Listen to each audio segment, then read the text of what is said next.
Fibber McGee and Molly Show.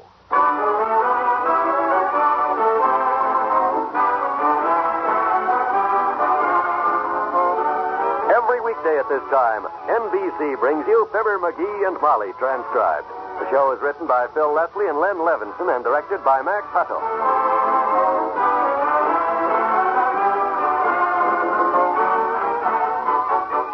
Fibber and Molly will be with you in a minute.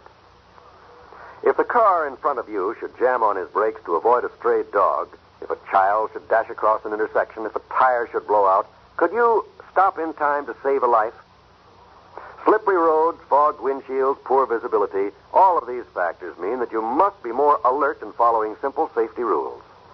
Always get the feel of the road before you accelerate.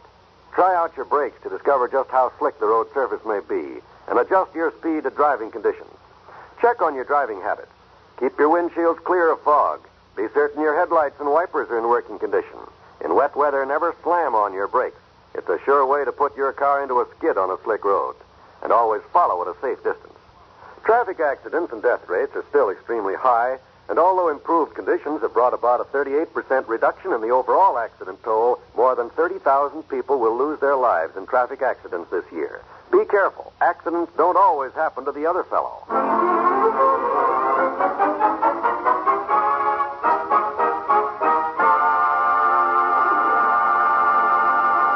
Yesterday, Mr. McGee received a letter from the Ketchup Ketchup Canning Kitchen regarding his latest brainchild, the McGee Jet Ketchup Gun. The letter said they're sending a man to look at it, which brought great joy to the household till Mr. McGee remembered he'd forgotten to invent it. Here he is now, hard at work, inventing. McGee, how are you coming? I'll have it in just a second now. Let's get that. The ketchup gun? No, the lid off this jar of pickles. This inventing sure makes a guy hungry. You were born hungry. How are you coming along with the invention? Oh, so. I've been studying all the other types of stuff that come in the same type can. You know, them spray gun type cans. That's where I got the idea in the first place. I wondered what became of my hair lacquer. Well, you can have it back now. It's the wrong type of nozzle for ketchup. You see? Just sprays out a fine mist. Put ketchup in there and it wouldn't be practical. Not for eating, anyhow. Of course, if you wanted to become a redhead in one easy application. And have all the men say, get a load of that tomato? No, thank you. Please, my dear, leave us not be facetious. Kindly leave us leave out the levity. Sorry. The help of one's wife can be of great help when one is busy inventing. Hand me the hammer there. Thanks. No man works alone, my dear. Behind every great inventor in history, there stood a helping wife. Well, don't you worry. While you're inventing your ketchup gun, that's where your little wife will stand, behind you. Because a gun full of ketchup can be a very deadly weapon. Please, Molly. I'm afraid you haven't got the right attitude for an inventor's wife. I understand that when Eli Whitney invented the cotton gin, Mrs. Whitney just stood quietly by, handing him cotton and yanking his necktie out of the machinery. And I suppose when Mr. Edison put the first record on his new phonograph, Mrs. Eve stepped in and gave him the needle? Exactly. Oh, well, she helped him anyhow. Well, I'll help you too, McGee. When Fibber McGee startles the world with his jet ketchup gun, his wife will be right beside him, handing him a sandwich. What kind? How about a fried egg and bacon? Good. And put plenty of mustard on it, will you? Inventing sure makes a guy hungry.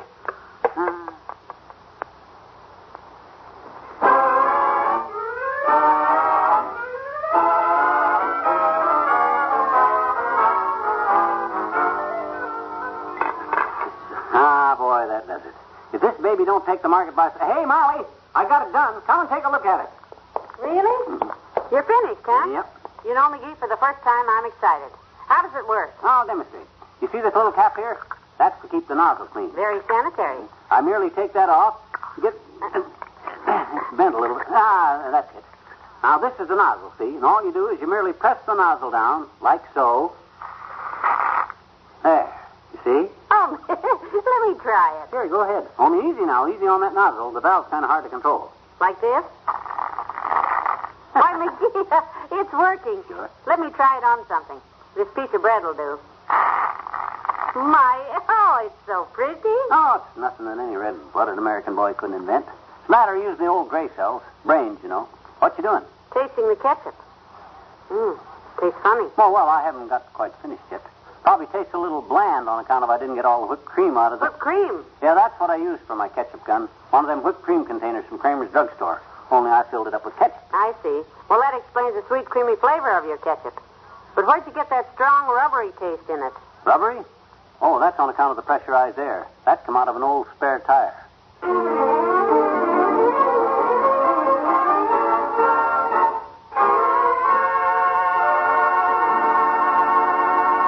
There's more fun with the McGees shortly. You may smile when you see your youngster making believe in his outer spacesuit. Maybe there isn't much danger of a flying saucer invasion from Mars. But there is a very real danger of an attack by a foreign nation. With today's superplanes, a surprise attack could be made on almost any American city. No one can even imagine the cost and death, destruction, and the weakening of our entire national defense system. In spite of scientific progress, there is no magic way to defend ourselves against a sudden attack. Our Air Force Command is always alert to protect us.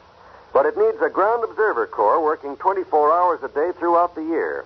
A civilian corps of intelligent citizens trained to know one supersonic plane from another. Right now, this ground observer corps needs more than 300,000 volunteers, especially on the East Coast, the West Coast, and the northern states. You can be proud to sign up for the Silver Wings of the Ground Observer Corps. Write or phone your nearest Civil Defense Center, or write Ground Observer Corps, Air Force, Washington, D.C.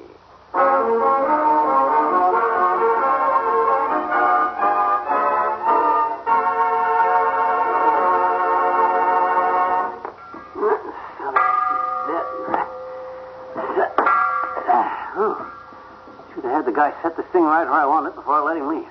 It's heavy. McGee, what was all that clanking down here? What is that big, ugly tank doing in my kitchen? That's carbon dioxide gas, kiddo. Tank full. Just had it brought from the bottling works. $45. $45? Don't worry, the gas is only $5. There's a $40 deposit on the bottle. This is the stuff they use to whip up the whipped cream and for ice cream sodas and all stuff like that there in the soda fountains. I'll just hook it up to this ketchup can. It'll have all kinds of pressure. No rubbery taste, too, either. Well, I don't know. You just watch now, kiddo. I hook the valve like this into the nozzle of the tank. Like that. And I just turn this handle here. Whew. Boy, that is pressure. McGee, you must have wasted $2 worth of gas. And all you did was give me a wind-blown bob. Oh, I see what I've done wrong. The peevish conuspan's here on the transporter instead of the Megahini. Yeah, that'll catch it. Now watch.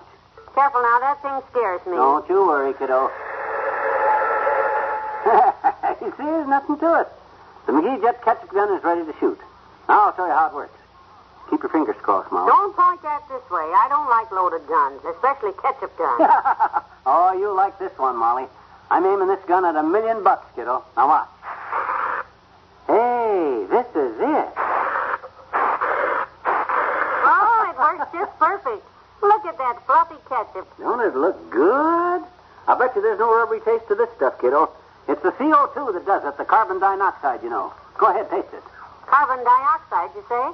Isn't that the gas that if your car motor's running and the garage is closed, they bring a pull motor and No. That's carbon monoxide. This is dinoxide. Two different kinds of oxides. But are they good to eat? Molly, this is the stuff they mix ice cream to make ice cream sodas. But did anybody ever mix it with tomato ketchup? Oh, no, but gee whiz, well, if you're afraid to taste it, well, I got to try it out on somebody. Hey! What is it? By an odd coincidence, here comes a big fat guinea pig across our backyard right now. Come right in, guinea pig. Oh, the door's open, Doc. But McGee, suppose it isn't good. I mean... He's a doctor, ain't he? Hello, Molly. Hiya, Noisy. Hello, Doctor. Well, good afternoon, GP. GP? Yeah, you're a general practitioner, aren't you? You get it, Molly? Yeah. You know, Docky, you're getting to look more like your medical satchel every day. You could put that bag on top of your neck and carry your head in your hand, and nobody'd ever notice the difference. Oh, McGee, don't do. Hey, what's that I smell so spicy, Molly? Not the conversation, that's for sure. That's ketchup, Doc, ketchup. You see this? It's my new invention. Oh? McGee's Jet Ketchup Gun. Going to put an end to trying to shake the stuff out of them old-fashioned bottles. Oh, sure. One little twiddle on this little twigger, and you get an even flow of delicious fluffy ketchup. And you invented it? It won't work. Oh, you want to bet? Mm-hmm. Like to make a little gamble? Yes.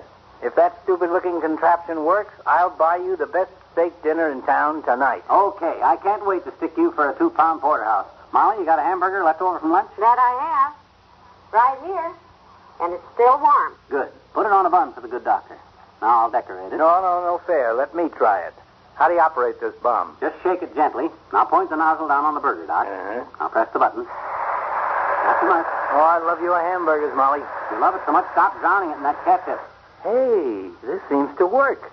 If this is really ketchup. What you think it is? Strawberry-flavored whipped cream? Go ahead, taste it. I will. It's ketchup, all right. Is the ketchup all right, Doctor? Oh, but delicious. Feeling no pain, eh, Doc? It's mighty tasty. You know, Molly, that smells pretty appetizing. How about fixing one up for me, huh?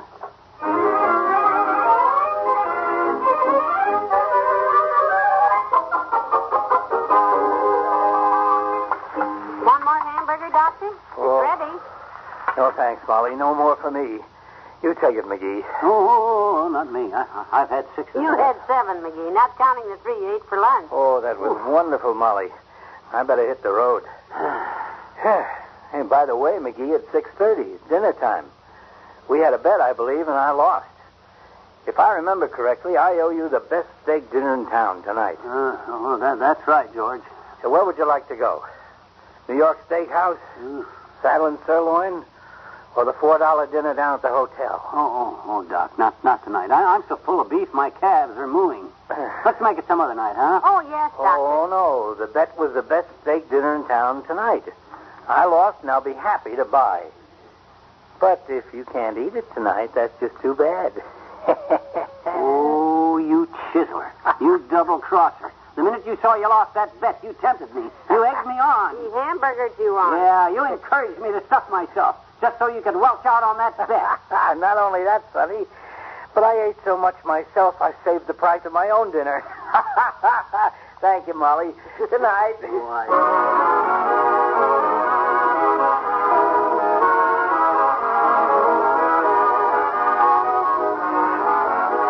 We'll say goodnight to Fibber and Molly in a moment. More great radio entertainment awaits you tomorrow evening when you set your dial to the NBC Radio Network. You'll enjoy the laugh-packed Bob Hope Show as Bob brings you another of his typical topical monologues, as well as a special guest star. Then in the musical department, you'll hear Les Brown and his band of renown. When it's time for the Bob Hope Show, it's time for laughs. So be sure to set your dial to the same station tomorrow night. Then right after Bob's show, listen to Phil Harris and Alice Faye. It's a mirth-quaking 30 minutes of music and situation comedy that will keep the chuckles coming from beginning to end. Phil and Alice have long been favorites of radio listeners from coast to coast, and you'll truly enjoy their programs each Friday evening on the NBC Radio Network. Also on Fridays, you can hear the quarter-hour programs of the ever-popular Dinah Shore and Frank Sinatra. Each of these wonderful entertainers brings you 15 minutes of music to keep your feet a-tapping.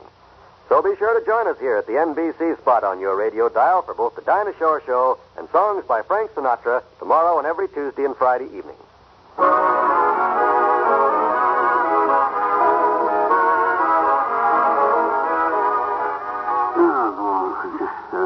McGee, wake up. You're moaning in your sleep. I'm not asleep, Molly. I'm just lying here thinking about that cheating old low-life Doc Gamble. You mean GP, the guinea pig you used to test the carbon dioxide in the ketchup on? Without the man knowing he was risking his life?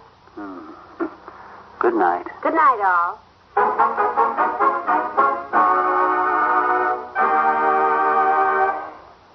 NBC has brought you the Fibber McGee and Molly program, transcribed with Arthur Q. Bryan as Doc Gamble.